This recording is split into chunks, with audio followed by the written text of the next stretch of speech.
Hoy nos acompaña Graciela Gigliotti de Senosiaín. Una Graciela llena de gracias, de dones. Es una mujer que es mamá, es abuela, es psicóloga. Ella ha hecho su etapa de licenciatura en la Pontificia Universidad Salesiana de Roma y la Universidad Católica de La Plata, y recibió su doctorado en psicología en la Universidad de El Salvador. Tenemos la gracia de tener a Graciela acompañando mucho tiempo a la CONFAR, la Conferencia Argentina de Religiosos. Es docente hace más de 30 años a nivel superior en psicología y ha dado cursos en el ámbito eclesial, en su ciencia, tanto en la Argentina como en los países limítrofes, en el CELAM de Colombia, en España, en Roma. Hoy tenemos la gracia de tenerla aquí. Por sobre todo es una mujer con una profunda vocación para acompañar y para ayudar a los heridos del camino a modo de el buen samaritano. Acompaña a personas, acompaña a comunidades que tienen la intención de seguir a Jesús con una gran integridad humana y con una autenticidad evangélica.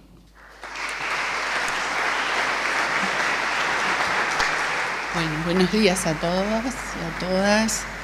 Lo primero que quiero es agradecer a las autoridades de la facultad lo que les quisiera dejar a partir de la práctica de mi ciencia articulada con otras disciplinas, que ya lo voy a ir desarrollando, el valor de los vínculos. Quisiera transmitirles un mensaje esperanzador con respecto a la posibilidad de construir vínculos sanos y sanadores, en los cuales se expresa sin duda no solo la plenitud de nuestra vida, porque pensemos si en realidad no somos tan plenos como nuestros vínculos lo son, pero además ver en el vínculo, por sobre todas las cosas, la concreción del sueño de Dios para toda la humanidad, que es la fraternidad. Este es el mensaje esperanzador que les quiero dejar luego de, muchos años de trabajo. María Marta expresaba recién, llevo más de 25 años acompañando, la vida religiosa en sus distintas instancias, la vida sacerdotal. Mi tesis doctoral está hecha sobre formación permanente e inteligencia espiritual, y todo lo que voy acompañando tiene que ver con la prioridad de los vínculos. Esto que el Padre nos decía también, vivamos alegres, respetémonos, encarnemos en lo que somos el testimonio de Dios. Lo primero que quiero compartirles es entonces que en el tiempo actual somos seres espirituales, emocionales, que estamos en constante búsqueda del sentido de la vida. Ese sentido de la vida del que tanto nos habló Víctor Frank cuando, después de vivir en 4 campos de concentración y al salir y armar su teoría de logoterapia, nos contaba que en realidad solo podían seguir unidos a la vida durante ese horror cuando sabían que tenían algo o alguien por quien velar, alguien o algo por quien cuidar, tomándolo a Nietzsche. Quien tiene por quién o por qué vivir, siempre va a encontrar el cómo. Ahora pensemos qué nos pasa en la actualidad muchas veces, aún con esta dificultad de encarnar esa palabra de Dios que amamos tanto. Víctor Frank nos expresa que hay un trípode actual de la ausencia de sentido, que lo palpamos, que lo vivimos, que a veces recorrerá estos pasillos, mi consultorio, mi familia, que es la agresión, la adicción y la depresión. 3 indicadores muy claros de cómo por momentos se desdibuja este sentido de la vida, pero un sentido de la vida que se puede recobrar a cada momento, al igual que, como vamos a decir más adelante, la esperanza que se puede aprender. Este trípode del sinsentido está unido también a una situación en la cual Edgar Morin, el epistemólogo de la complejidad, nos dice, basándose en el filósofo Montaigne, que hemos perdido la humana condición, que todos tenemos condición humana, pero el mundo, con su cierto derrumbe de valores, sin presentar una mirada en absoluto negativa, pero sí describiendo, el mundo en realidad nos ha llevado a permanecer en humana condición, pero muchas veces haber perdido la condición humana como tal. ¿Y cuál es la diferencia entre condición humana y humana condición?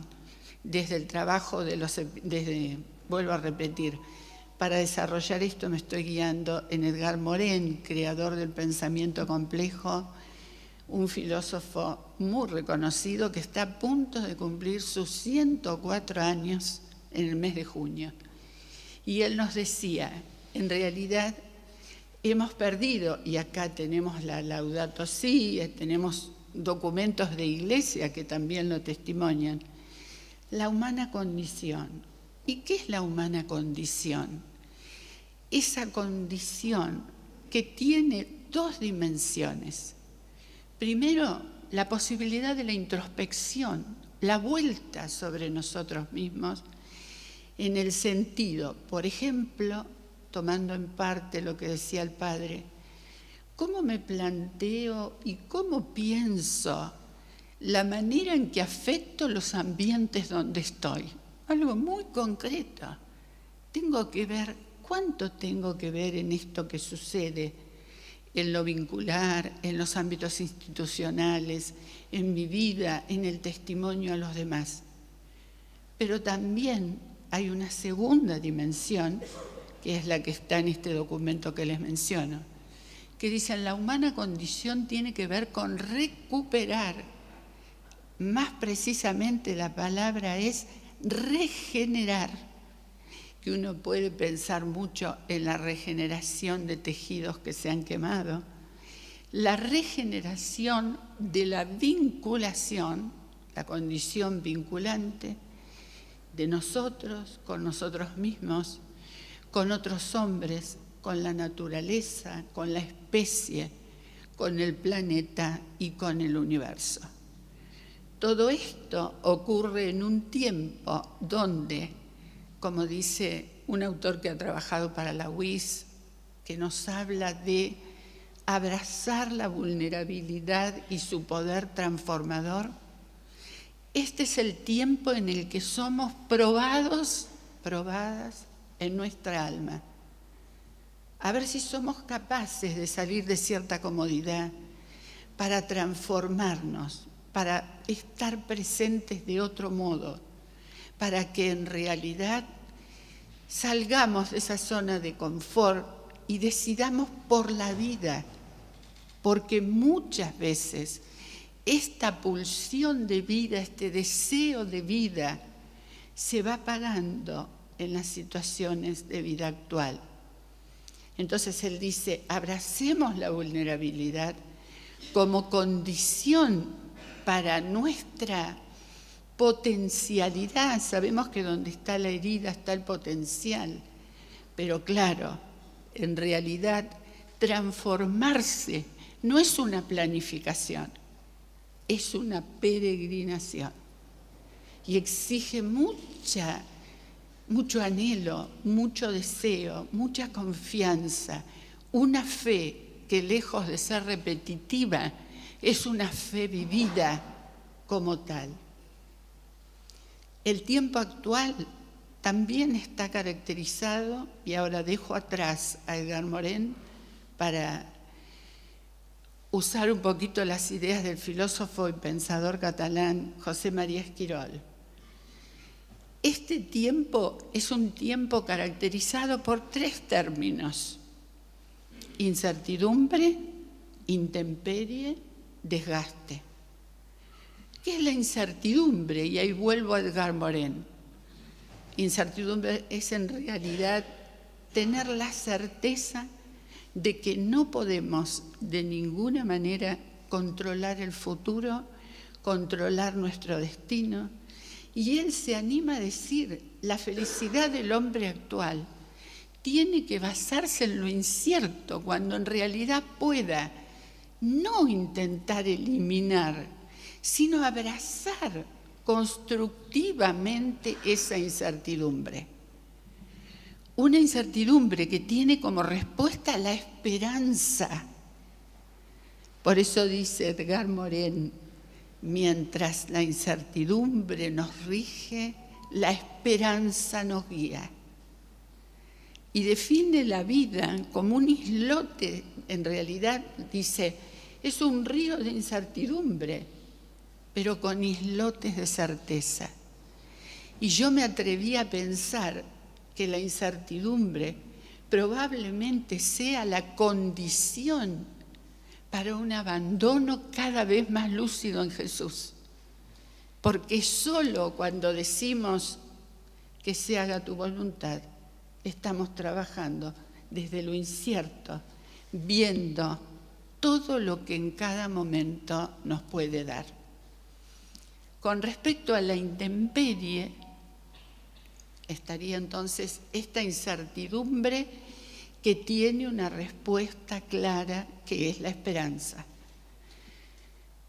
Él dice, la incertidumbre nos lleva, la incertidumbre nos rige, la esperanza nos lleva.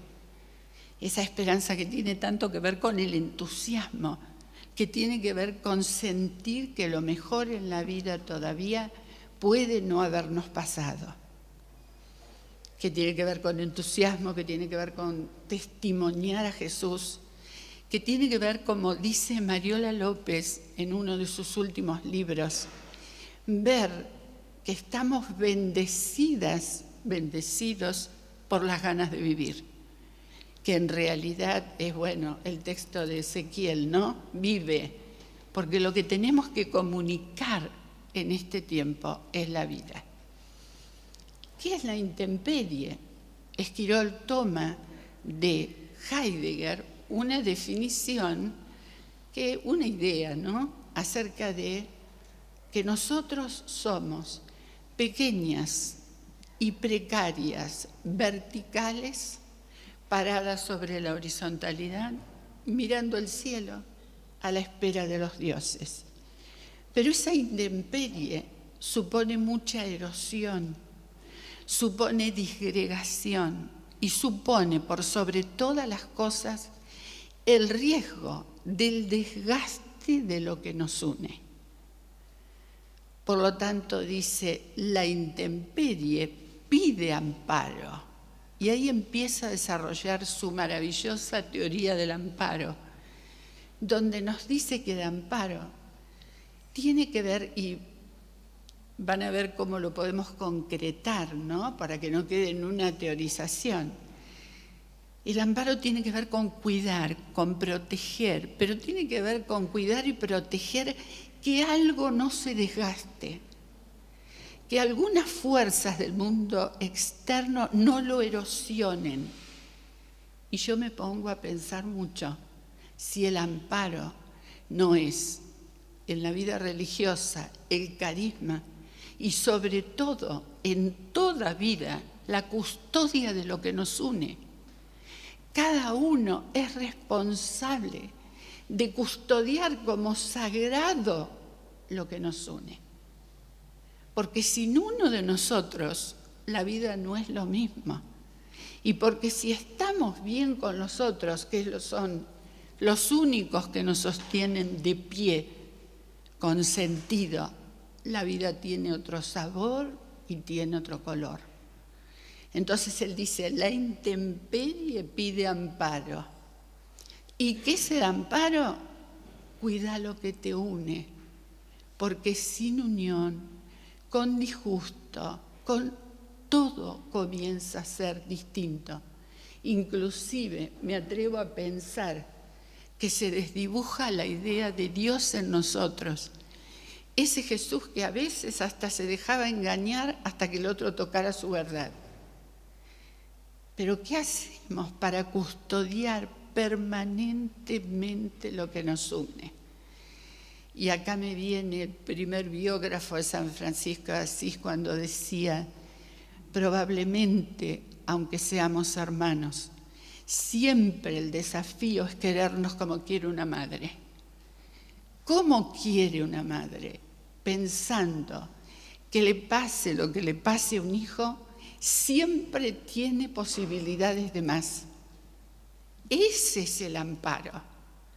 Querer que aquel con el que vivo, que mi familia, que siempre tiene posibilidad de otra cosa. Este amparo tiene un movimiento, mire, él dice claramente, el nombre es el primer amparo frente a la incertidumbre, pero también es la primera cura frente a la posibilidad del autocentramiento. Esto que nos recalca Francisco hasta el cansancio, el gran drama del ego, el gran drama del autocentramiento. Entonces, el nombre, como nombre de la subjetividad, nos permite no enredarnos en ese autocentramiento y saber que estamos de pie por los otros. Vivir el milagro de la vida tiene que ver con la existencia de la otredad.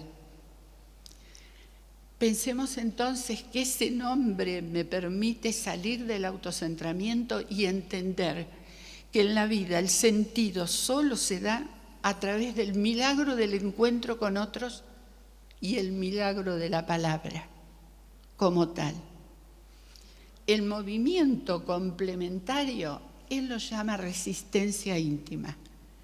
En su último texto habla de resistencia fecunda, para oponerse a que lo que la mayoría dice sea lo mejor para uno, sin reflexionar necesariamente sobre la dureza de algunas condiciones del entorno.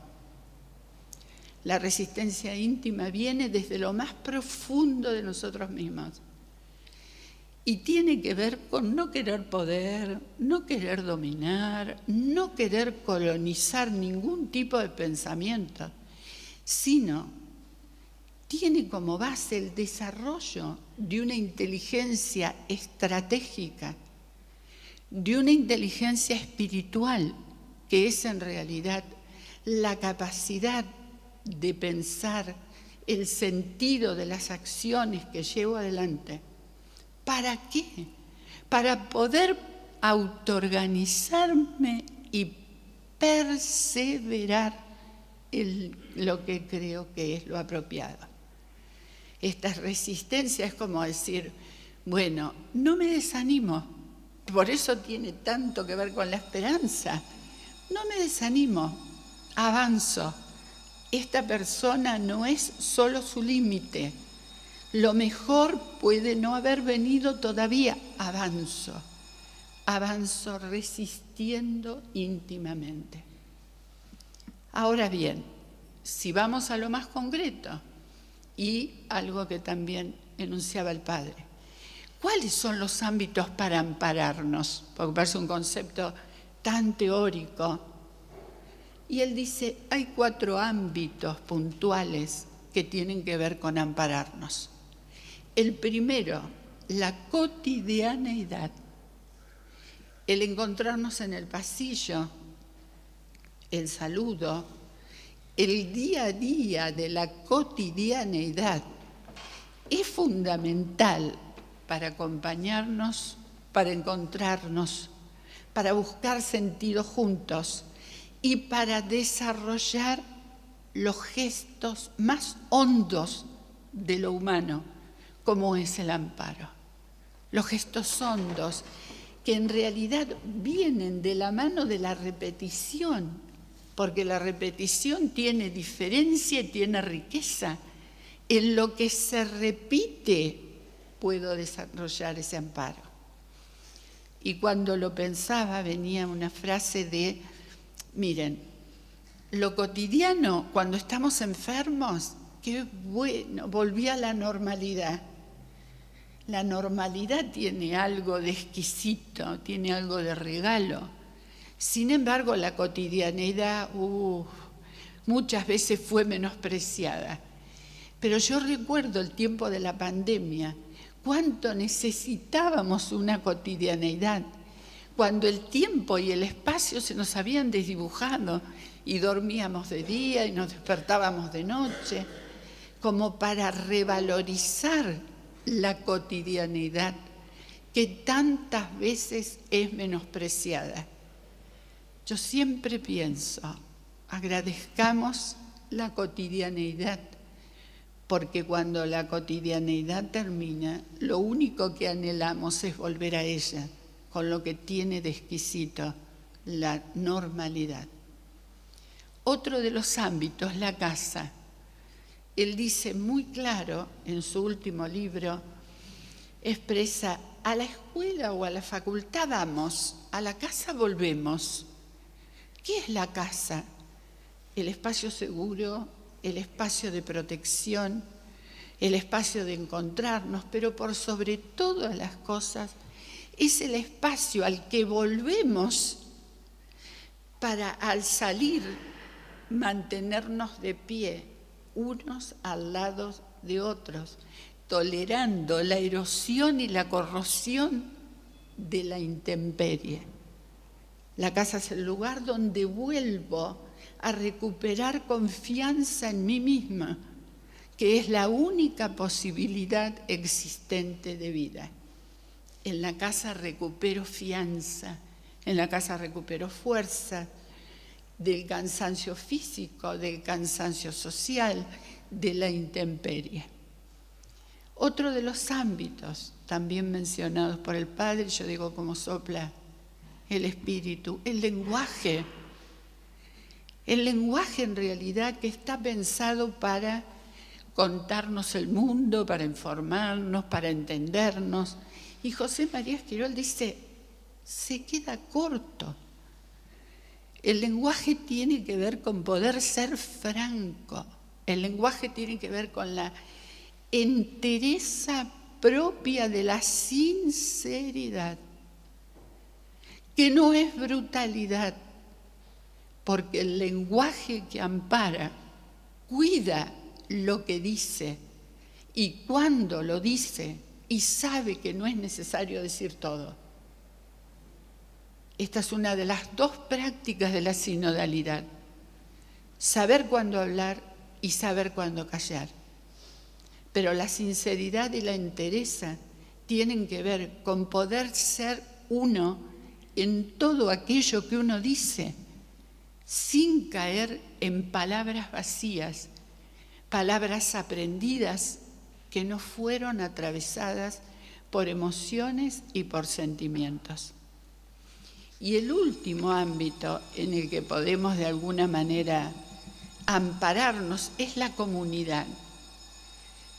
¿Qué es la comunidad? En realidad es un nuevo modo de pensar el nosotros, como lugar de protección, como lugar de contención, pero hay un análisis muy interesante que hacer con respecto al amparo, que ¿saben con qué tiene que ver? Con revalorizar la interdependencia.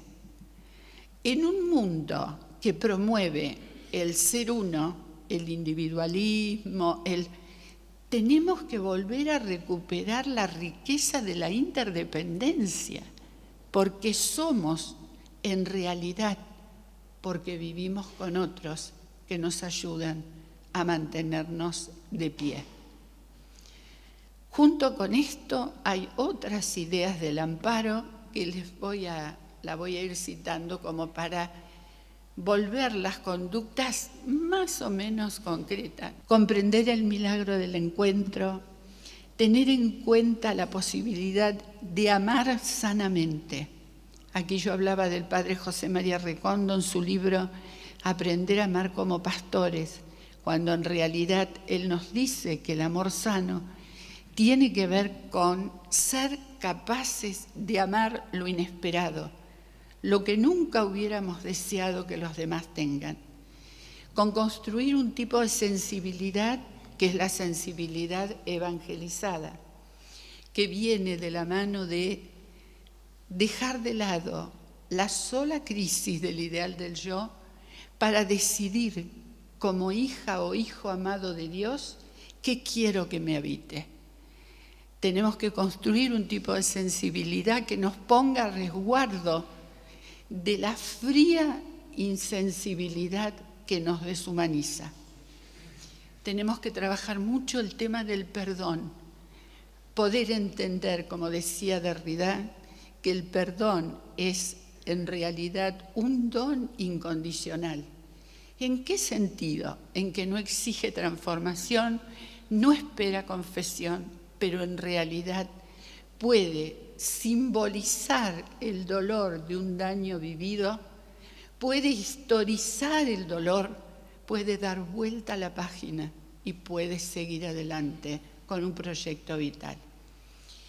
Y ya que queda poquito tiempo, prefiero hablar 2 palabritas de la esperanza, porque todo lo que les acabo de decir posibilita una transfiguración afectiva que tiene que ver con vivir con esperanza. Trabajé mucho el libro de Byul-Chul Han, que si lo pueden leer es muy lindo, porque también habla de, en la espiritualidad de la esperanza, habla fundamentalmente del entusiasmo y de un tipo de esperanza que es contemplación, es escucha profunda, es una tierna espera de lo mejor. Ahora, los autores últimamente están trabajando la diferencia entre esperanza activa y esperanza pasiva. La esperanza activa es aquella que nos pone en juego preparando lo que deseamos que se concrete, con diferencia a la esperanza pasiva, que es en realidad la que cree que todo va a cambiar proveniendo de afuera.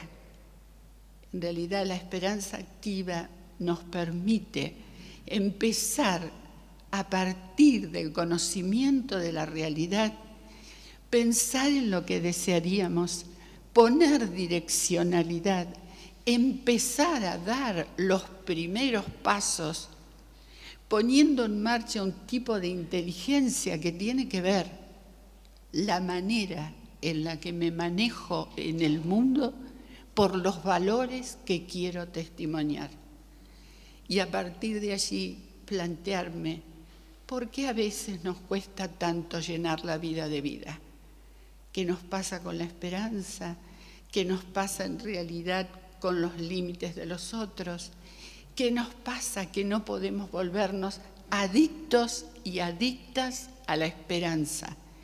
Pensando que lo mejor todavía pudimos no haberlo vivido. Trabajar para ellos y en realidad usando lo que el Padre usaba del apóstol Pablo, hagan perfecta mi alegría manteniéndose bien unidos. Nada más.